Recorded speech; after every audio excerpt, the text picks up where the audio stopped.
안녕하세요. 워런 버핏처럼 매일 신문을 박전무와 함께 읽으면서 투자의 고수가 됩시다. 오늘 6월 13일 화요일입니다.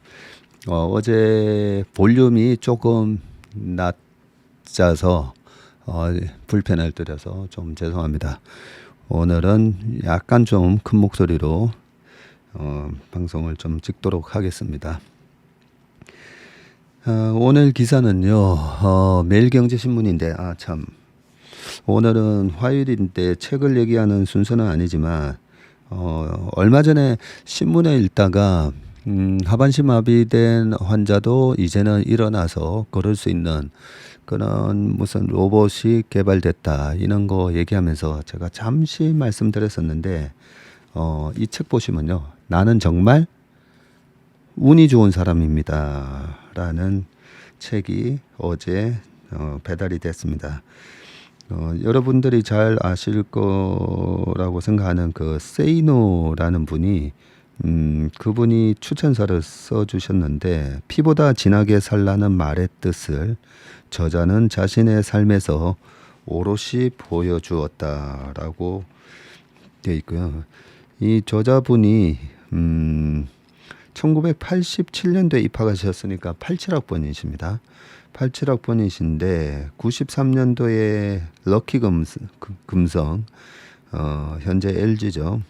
여기 공채 시험에 합격하셔가지고 창원 공장 에어컨 설계실에서 근무하시다가 94년도에 교통사고로 척수 손상을 입어서 하반신 마비 장애인이 되셨어요. 1급 장애인이 되셨는데 1997년도에 컴퓨터 가게를 시작을 하고, 그러면서 지금은 그 아이도 3명이나 있으시고요. 경제적 자유도 이루시고, 책 표지에 휠체어로 오르막길을 올라가는 요 사진 있지 않습니까? 그죠? 오르막길로 올라가는데 뒤에서 밀어주고 앞에서 끌어주는 뒤에서 밀어주는 자녀, 앞에서 끌어주는 왼쪽에는 따님이다, 그죠? 네, 그리고 아마 이제 저자 본인의 이제 뒷모습인 것 같은데, 참 감동적인 책입니다. 제가 쭉 미국을 가는 뉴욕을 가는 비행기 안에서 쭉 다 읽어봤었는데, 가시밭길을 걸어 보아야 꽃길의 아름다움을 알 수 있다. 우리가 흔히 하는 좋은 말로 꽃길만 걸으세요 라고 하지만, 사실 꽃길만 걷는다면 꽃길의 아름다움을 모를 것이다 라고 되어 있는데, 맨 마지막 페이지에 보면 에필로그가 있는데요. 그 에필로그의 제목이 뭐냐면요, 하루만 걸을 수 있다면입니다. 하루만. 우리는 매일 걸을 수 있잖아요. 이 걸을 수 있는 이 행복감을 매일 걷다 보니까 우리는 모르고 있는데, 이 저자께서는 내게 단 하루만 걸을 수 있다면, 그런 기회가 허락된다면 꼭 하고 싶은 일이 있다라고 하면서 쭉 이런저런 말씀을 적어 놓으셨는데, 참 제가 요 분에 대한 서평을 적어서 서평이 아마 올라가 있을 겁니다. 그 교보문고나 이렇게 들어가 보시면 서평이 적혀 있는데, 늘 제가 강조하는 게 행복한 투자자잖아요. 행복한. 왜 우리가 투자를 하느냐? 행복하기 위해서. 그러면 그 과정도 좀 행복해야 됩니다. 그 과정이 왜 또 행복해야 되냐면요, 투자의 목적이 내가 경제적 자유를 이루면 뭔가 행복할 거다라고 생각을 하지만, 실제로 경제적 자유를 이루면 조금 편할 뿐이죠, 약간. 네. 세상 이 자본주의이기 때문에, 그죠? 자본주의이기 때문에 좀 편할 뿐이지, 그렇게 돈을 번다고 해서 행복해지는 건 아닙니다. 맨날 지하철을 타고 다니시는 분은 나도 좋은 차 있었으면 좋겠다라고 생각할 수가 있지만, 실질적으로 저 같은 경우에도 웬만하면 지하철 타거든요. 웬만하면. 왜냐면 내가 일부러 시간을 내서 그 피트니스 센터 가서 거기서 이제 열심히 운동 하시는 분도 많지만, 시간이 좀, 저 같은 경우는 시간이 없다 보니까 그렇게 이동을 할 때 뭐 코엑스를 가든 판교를 가든 하물며 저기 삼성전자 공장에 강의하러 갈 때도 여의도에서 지하철을 타고 신논현 가서 양재 시민의수에 가서 버스 타고 그 왔다 갔다 하면서 걷잖아요. 엄청 걷잖아요. 그 걷는 그 자체가 운동이 된다 생각하면서 걷기 때문에 그래서 나한테 주어진 지금 이렇게 걸을 수 있고 지하철도 막 뛰어가면서 탈 수도 있고 이런 모든 게 하나의 나한테 주어진 엄청난 그게 자산이고 그 하나하나가 행복일 수가 있는데 그 부분을 이분의 책을 읽다 보면 야, 참 나한테 주어진 환경이 얼마나 지금 복된 그런 삶을 살고 있는지 그걸 알 수가 있습니다. 그런 큰 행복의 가치가 뭔지를 알고 그러고 나서 돈을 조금이라도 더 벌면 좀 편하니까 거죠. 네. 그런 의미로 투자를 좀 해야 된다고 생각해서 저는 뭐 제가 이번에 낸 뭐 위기를 기회로 바꾸는 고수들의 투자 철학 그 책은 안 보시더라도 나는 정말 운이 좋은 사람이다. 이 책은 좀 꼭 읽어보셨으면 좋겠습니다. 그 기사로 또 바로 가보도록 하겠습니다. 법인세 투자자가 돌아왔다. 현대차그룹 8조 자본 리쇼어링이라고 돼 있거든요. 법인세를 낮추니까 현대차가 국내 생산 비중보다 해외 생산 비중이 이제 거의 2배가 더 많아졌을 겁니다. 그 2배가 많아진 이유가 국내에 뭐 노조 문제도 있고 여러 가지 세금 이런 부분도 법인세가 국내가 25%고 뭐 해외가 15%면 아무래도 기업의 가치를 높이기 위해서는 경영자 입장에서는 세제 혜택을 많이 주는 곳으로 공장을 옮길 수밖에 없으니까요. 근데 법인세를 낮추자 투자자가 돌아왔다고 하니까 한번 읽어볼게요. 대기업이 국외에서 벌어들인 이익을 국내로 들여오는 이른바 자본 리쇼어링입니다. 자본 리쇼어링이 본격화되었다. 요즘 이 리쇼어링 이런 얘기는 트럼프가 해외에 나가 있는 법인들 들어오라고 하면서 그런 얘기 리쇼어링 얘기가 많이 회자됐었죠. 2018년 19년도에. 그리고 최근에 바이든 정부의 정책 때문에 우리와의 우호적인 국가 미국은 바로 옆에 뭐 멕시코, 캐나다 그리고 뭐 일본 최근에 등등 해서 그 우호적인 국가에서 이런 경제 블록을 만드는 걸 또 프렌드 쇼어링 나랑 친구끼리 같이 간다 해서 프렌드 쇼어링 이렇게 이제 말이 많이 만들어지고 있는데요. 우리나라도 이제 리쇼어링이 되나 봅니다. 대기업의 자본 리쇼어링이 확대되면 일자리 창출과 경상수지 개선 등의 긍정적인 효과를 낼 것으로 기대가 됩니다. 정부가 국내 투자를 촉진하기 위해서 법인세법을 개편한 효과가 나타났다는 평가인데요. 현대차그룹이 해외 법인에서 발생한 8조 원, 약 59억 달러에 가까운 유보금을 국내로 들여와서 전기차 사업에 투자한다고 밝혔네요. 이를 위해서 올해 본사 배당액을 직전 연도 대비해서 4.6배 늘린다고 하고요.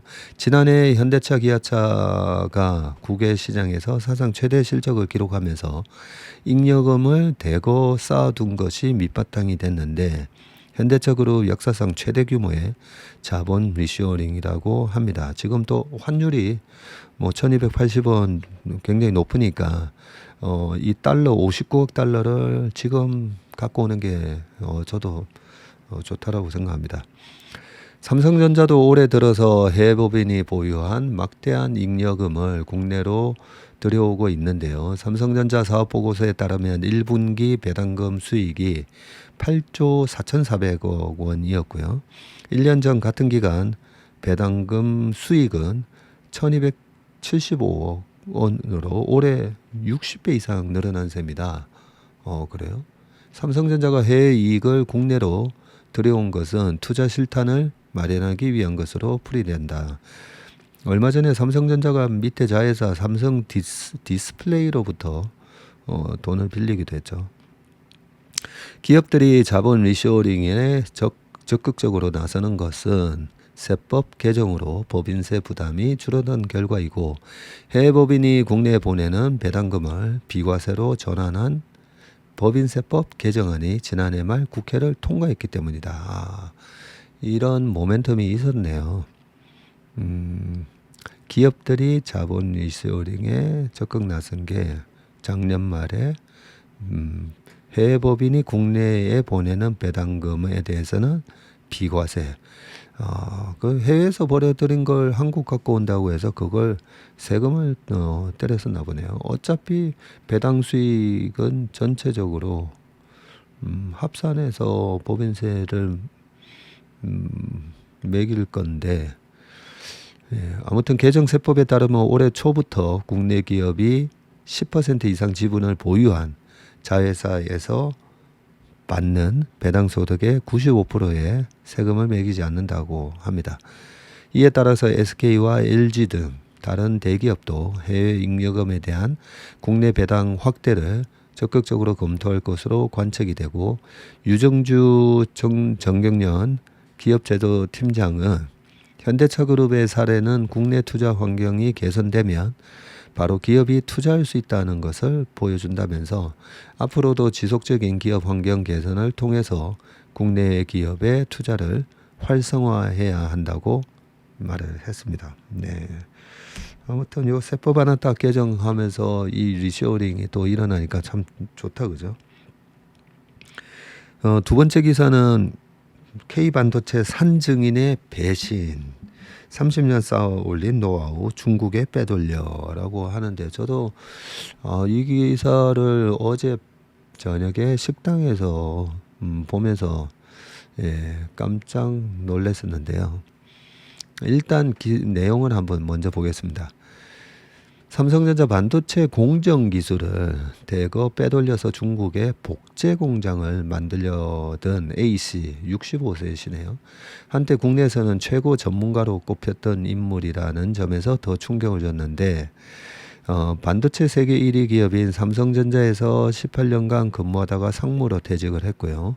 자리로 옮겨간 SK하이닉스에서 10년간 부사장을 지내며 한때 사장 후보 물망에 오르기도 했는데 이후 다른 기업체로 잠시 자리를 옮겼다가 돌연 퇴직한 뒤에 중국 사업에 뛰어들면서 반도체 업계 안팎에 눈길을 끌었고요. 수원지검 방위사업과 산업기술범죄수사부는 A씨를 산업기술보호법 위반, 부정경쟁방지법 위반 등 혐의로 전격 기소를 했습니다.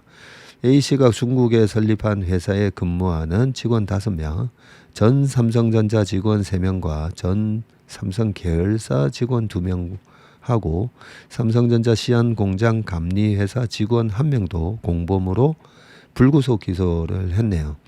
직원 5명은 삼성전자 시안 공장 감리회사 직원에게서 설계 도면을 취득해서 무단 사용하는 등 범행에 적극적으로 가담한 것으로 조사가 됐고 삼성전자 영업 비밀인 반도체 공장 배드, 반도체 제조가 이뤄지는 클린룸을 불순물이 거의 존재하지 않는 최적 공간으로 만들기 위한 환경 조건, 이 기술과 공정 배치도와 설계 도면을 빼돌려서 사용한 혐의를 받고 있는데 비리 기술과 설계 도면은 A씨 회사 직원 등이 삼성전자 설계사와 감리사 등 협력업체 직원을 통해서 빼돌린 것으로 검찰은 보고 있다고 합니다. 네. 다행히 이 계획이 A씨에게 약정한 대만 전자제품 생산업체의 8조 원대 투자가 불발되면서 수포로 돌아갔다네요. 하지만 삼성전자 기술이 공장 건설에 직접적으로 사용되지 않았을 뿐 해당 기술은 이미 A씨가 세운 회사로 넘어간 상태라고 합니다. 검찰은 A씨 등이 유출한 삼성전자 기술을 최대 수조 원 이상의 가치를 지니는 영업 비밀이자 국가 핵심 기술로 판단하고 있는데, 특히 이 가운데 30나노미터 이하급 D램과 낸드 플래시를 제조하는 반도체 공정 관련 기술인 BED와 공정 배치도는 국가 핵심 기술로 고시돼 있다고 하고요.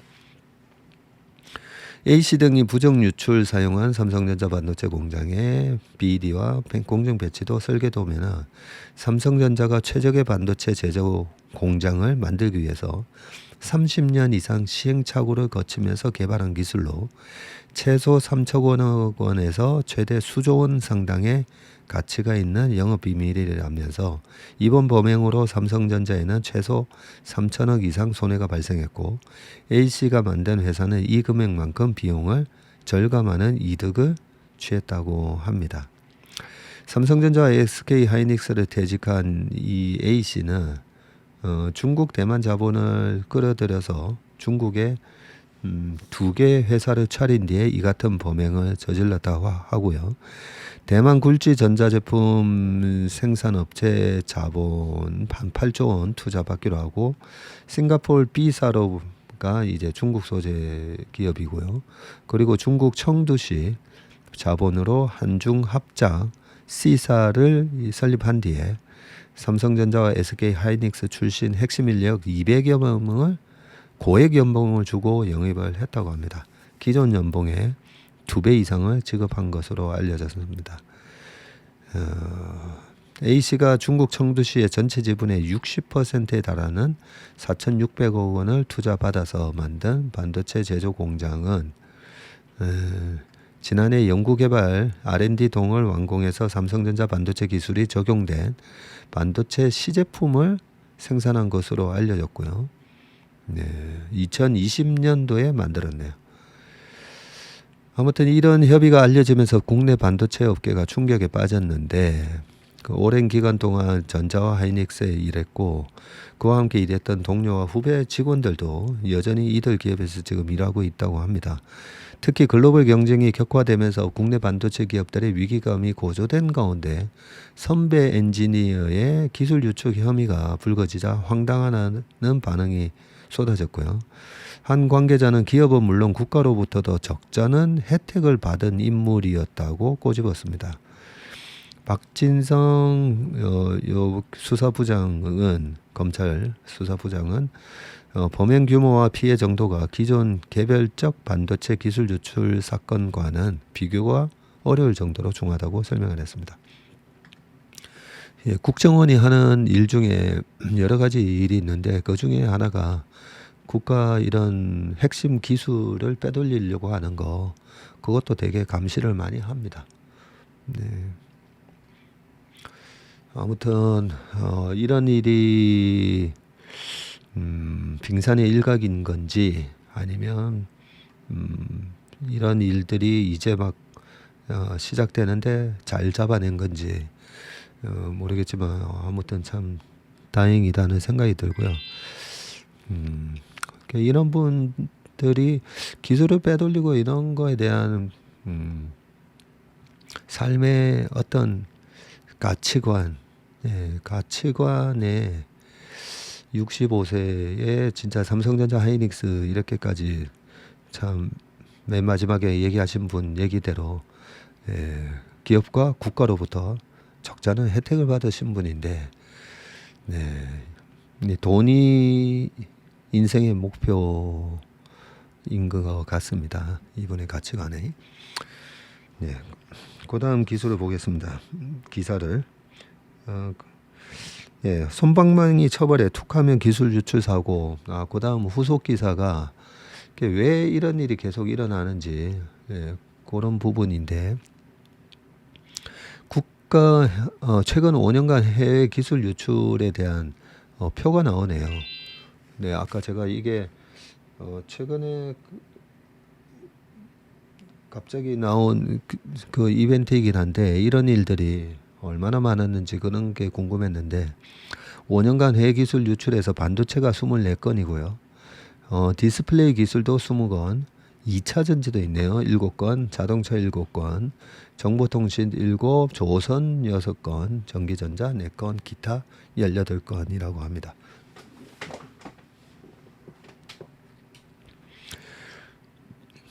국가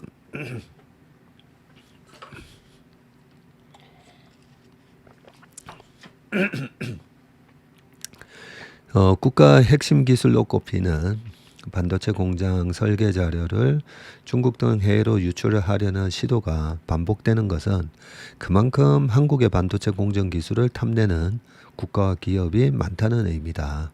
네. 특히 타의 추종을 불허하는 한국의 D램 반도체 생산 기술은 해외 기술 브로커들의 표적이 되고 있다.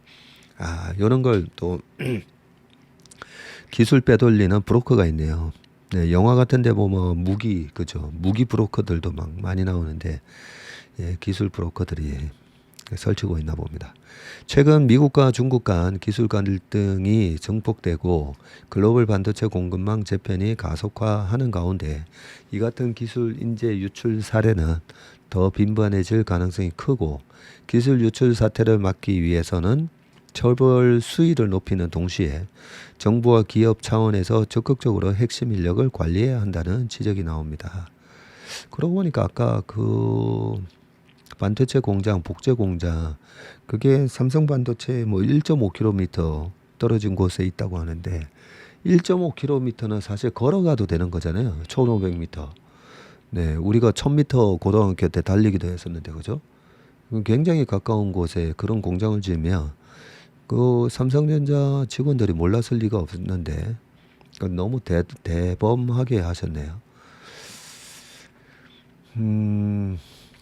업계에 따르면 정경련과 한국반도체산업협회는 이날 대법원 양형위원회에 앞서서 기술 유출 범죄 양형 기준을 높여야 한다는 내용을 담은 의견서를 전달을 했고요. 실제 대법원 사법영감에 따르면 21년 산업기술보호법 위반으로 재판에 넘겨진 1심 사건 총 33건 중 무죄가 60.6%, 집행유예가 27.2%, 총 87.8%로 대부분을 차지하네요.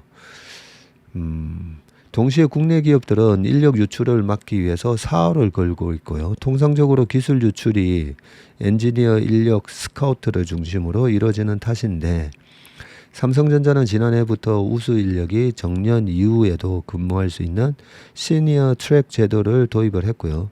사실상 정년은 없애서 은퇴 나이 이후에도 엔지니어로서 안정적으로 근무할 수 있게 제도화한 것이라고 합니다. 하이닉스 역시 엔지니어 가운데 기술력이 우수한 인력을 석자 엔지니어에 해당하는 DE, Distinguished Engineer라고 그렇게 명명을 하네요. 이 가운데 정년 이후까지 기술력을 인정받아 성과를 창출할 수 있는 인재를 고문자문 역할을 맡는 HE, Arnold 엔지니어로 정한다고 합니다. 예, 이름은 잘 지은 것 같습니다. 하이닉스는 DE 제도를 2018년부터 운영해 왔고 2020년에는 또 HE를 처음 선발했다고 합니다. 저는 이 HE 이름을 너무 잘 지은 것 같아요. 아놀. 예. 예, 참 영광스러운 그런 기술자라는 거잖아요. 네. 네. D와 HE는 중장기 프로젝트를 맡고 역량을 후배들에게 전수하는 역할을 또 담당하고, 네, 후배들은 또 이런 이름이 붙은 분들을 또 존경해주고, 그죠? 지난해부터 마스터 제도를 도입해서 엔지니어뿐 아니라 기술 사무직에서 생산 현장의 장비 전문가까지 정년 없는 인재 선발 범위를 확대했다고 하네요. 전문가들은 계속되는 기술 유출을 막기 위해서는 핵심 인력 관리에 국가적인 관심을 쏟아야 한다고 하고요. 임형규 전 삼성전자 사장은 대만에서는 의사, 변호사보다 TSMC 엔지니어가 더 인기가 높을 정도로 엔지니어에 대한 호감도가 높다면서 국내에서는 글로벌 경쟁 탓에 업무적인 난도가 높지만 성과에 대한 보상은 부족한 부분이 있다고 말을 했습니다. 반도체 사업은 핵심 엔지니어를 1000명 정도 확보하는 것이 가장 중요한데 브로커들이 조직적으로 인재를 유출하는 것은 막아야겠지만 근본적으로는 이런 핵심 인력을 제대로 평가해서 국내에서 일할 수 있도록 하는 것이 바람직하다고 덧붙였습니다. 추광호 정경련 경제산업본부장은 글로벌 경쟁이 치열한 상황에서 산업기술을 해외로 유출하는 행위는 개별 기업을 넘어 국가 경쟁력 훼손을 가져오는 중범죄라면서 기술 유출 시 양형 기준을 상향하고 감경 요소도 제한할 필요가 있다고 주장을 했습니다. 뭐 장발장 레미제라블의 장발장 얘기까지는 안 가더라도 실질적으로 그 편의점에서 뭐 물건 훔치기나 뭐 그런 것만 하더라도 보면 절도죄로 그죠? 양형 기준이 높은데 그 이런 중요한 기술 유출을 하는 거에 대해서 아까 보니까 무죄 60%, 집행유예 27%. 네. 양형 제도가 높아져야 된다는 거는 저도 충분히 동의를 합니다. 그러고 보니까 저희 동네나 뭐 강남역 또 이런 데 한 번씩 가보면 막 길거리에 막 이 찌라시 뿌려놓은 거 있잖아요.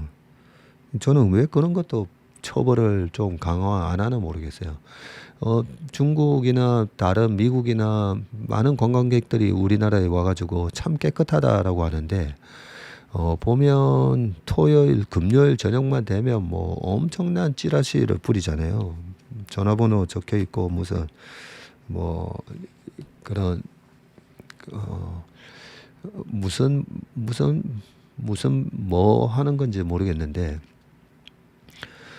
그런 찌라시를 뭐 엄청나게 길거리에 뿌려놨는데 그런 것도 미국에 옛날에 30년 전에 갔을 때 그 리터링이라고 하죠. 그 길거리에다가 그 쓰레기 버리는 행위. 그게 이제 파인이라고 하지 않습니까? 그죠? 벌금 30년 전에 봤을 때도 그게 $1,000였어요. $1,000. 차 타고 가는데 그 바깥으로 담배꽁초 탁 버리는 것도 리터링에 해당되는 건데 그 파인 $1,000라고 돼 있고 그게 이제 지금 돈으로도 130만 원인데 30년 전에 $1,000였으니까 거의 한 3,400만 원 한다는 얘기잖아요. 그죠? 네. 싱가포르도 굉장히 처벌이 강한데 이런 부분은 뭐 버리는 사람 따로 있고 또 새벽에 막 청소하는 그 우리 환경미화원 분들 열심히 또 그거 뭐 주셔야 되고 이런 부분은 솜방망이 처벌의 수위를 좀 수준을 높여서는 합니다. 네.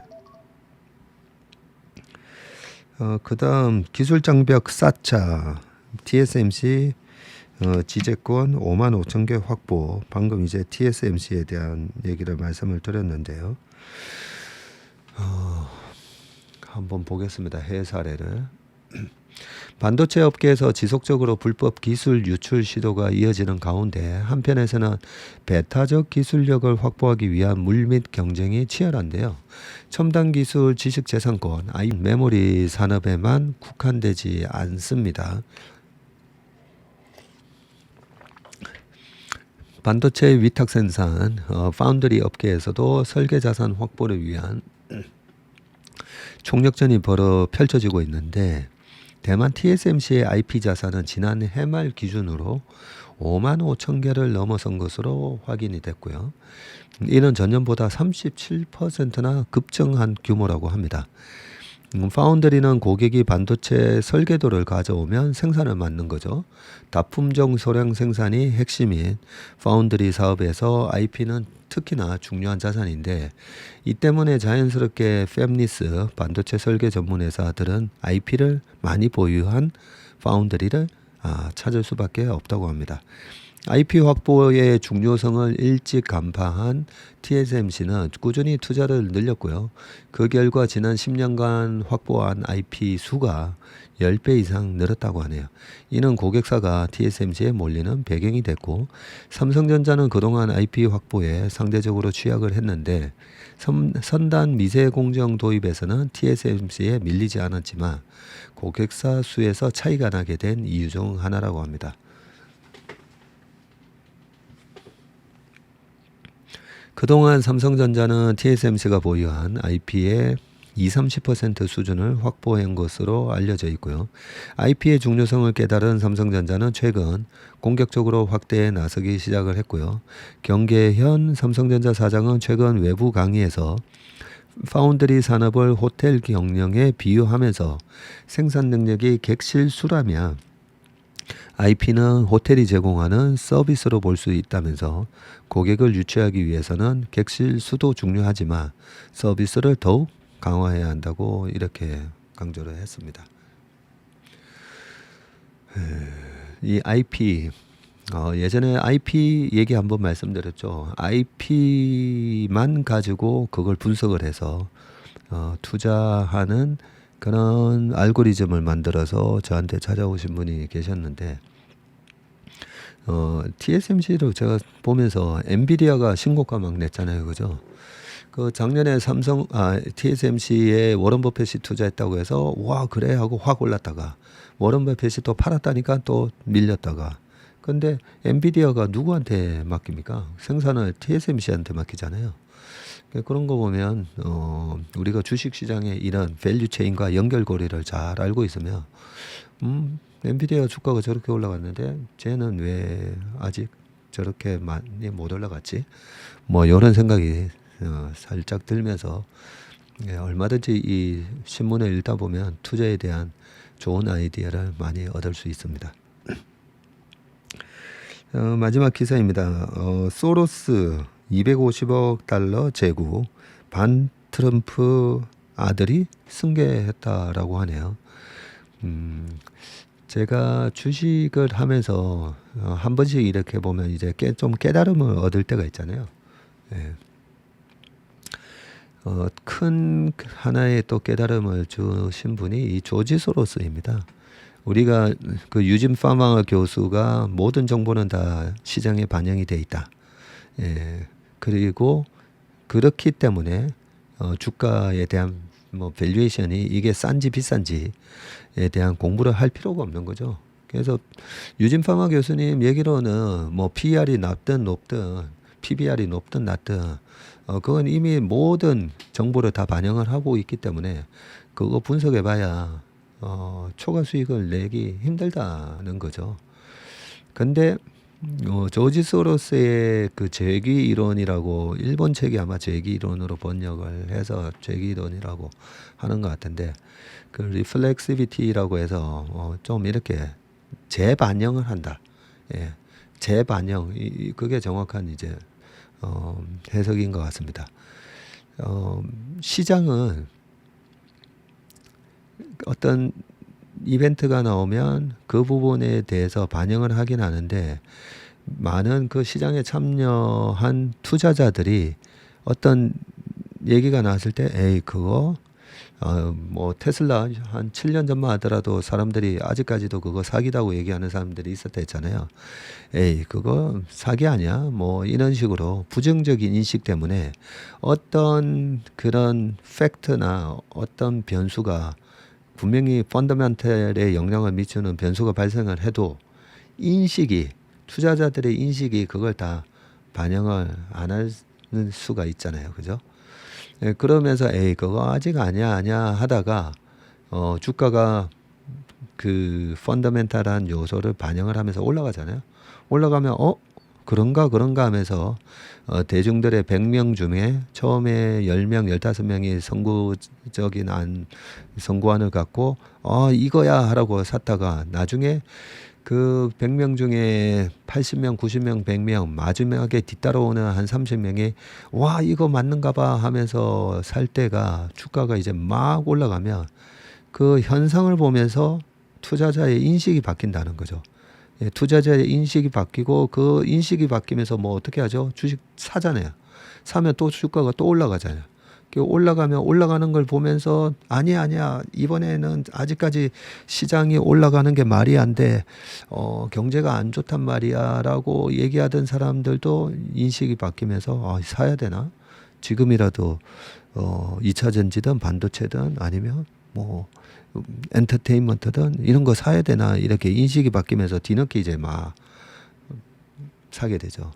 그러면서 뒤늦게 공부를 안 하고 뒤늦게 포모 현상으로 쫓아 사는 사람들이 사게 되면서 소위 말하는 거품이 발생을 하게 되는 겁니다. 예, 그런 메커니즘을 알게 해준 사람이 이 조지 소로스의 재기 이론이라는 거죠. 이 부분을 모르고 주식 시장을 분석하는 분들이 되게 많습니다.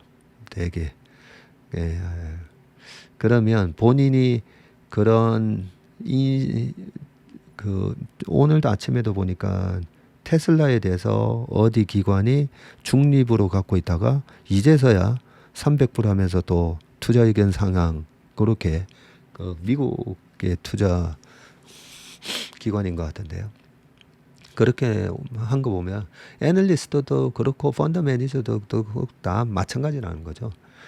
실질적으로 현상을 보면서 주가가 올라가니까 이날을 거기 내용 보면 오늘 채플미에 아침에 여미남에서 나왔는데 주가가 떨어질 때는 가격을 인하하니까 이익이 많이 훼손되면서 안 되나 보다 이런 식으로 이제 다운그레이드하고 중립으로 바꾸고 했다가 주가가 올라가니까 가격 인하로 인해서 차량 판매가 더 늘어날 거다 이런 식으로 이제 해석을 하면서 투자 의견은 상향 조정을 했더라고요. 네, 아무튼 잠깐만요. 시간이 조금 남아 있네요. 거물 투자자 조지 소로스가 지금 92세입니다. 조지 소로스도 1930년생이시죠. 예, 워런 버핏이랑 나이가 똑같고요. 워런 버핏보다 한두 달 늦게 태어나셨던가 뭐 그런 워런 버핏이 8월생이시고 아무튼 그 아들 알렉산더 소로스 37살이네요. 아버지가 92세인데 아들이 37살이니까 나이 차이가 55세 차이 나네요. 55세에 알렉산더 소로스라는 아들을 낳았네요. 알렉스, 예, 알렉스 이하 알렉스입니다. 이 알렉스에게 250억 달러, 약 32조 원 규모 사업을 승계하기로 했네요. 자선사업 형식으로 소위 진보 진영의 자금을 지원해온 아버지보다 알렉스 본인이 더욱 정치적이라고 밝힌 만큼 내년 미국 대선에서 소로스의 자금이 대거 왼쪽으로 흘러갈 것이라 전망이 된다. 월스트리트저널은 앞으로 수년에 걸쳐서 32조 원이 열린사회재단, 오픈 소사이어티 파운데이션 여기 OSF로 가게 될 것이라고 얘기를 했고요. 알렉스는 지난해 12월부터 아버지를 대신해서 OSF 이사장을 맡고 있다고 합니다. 알렉스는 소로스와 둘째 부인 사이에서 난 두 아들 가운데 첫째로 뉴욕대를 졸업을 해서 캘리포니아대 버클리에서 역사학 박사 학위를 받았네요. 뉴욕대 졸업했군요. 네. 알렉스는 특히 가족 중 유일하게 소로스 펀드 매니지먼트 투자위원회 위원으로 SFM을 감독하고 있고 SFM은 소로스 가족과 재단의 자산을 또 관리하고 있는 운용회사겠죠. 예. 예, 알렉스가 운영하게 될 소로스의 막대한 자금은 내년 미국 대선 때 재정 측면에서 상당한 역할을 할 것으로 전망이 된다라고 쭉 되어 있습니다. 네, 그리고 마지막 보너스 기사는 기사가 아니고 포토인데요. 사진인데 네이버를 방문한 아랍에미리트 샤르자 왕자라고 돼 있는데 여기 보면 네이버를 방문을 했는데 아랍에미리트 샤르자의 셰이크 사우드 술탄 빈 모하메드 알 카스미 왕자가 성남 소재 네이버 1784 사옥을 방문했는데 여기서 네이버 로봇 엠비덱스와 악수를 하고 있는 모습이다. 네이버가 로봇도 하나 봅니다. 네, 오늘 웜의 신박 순서는 여기까지 하고요. 예, 녹음이 깨끗하게 아마 잘 됐을 거라고 믿겠습니다. 오늘 하루도 건강하시고 행복한 하루 되시길 바라겠습니다. 고맙습니다.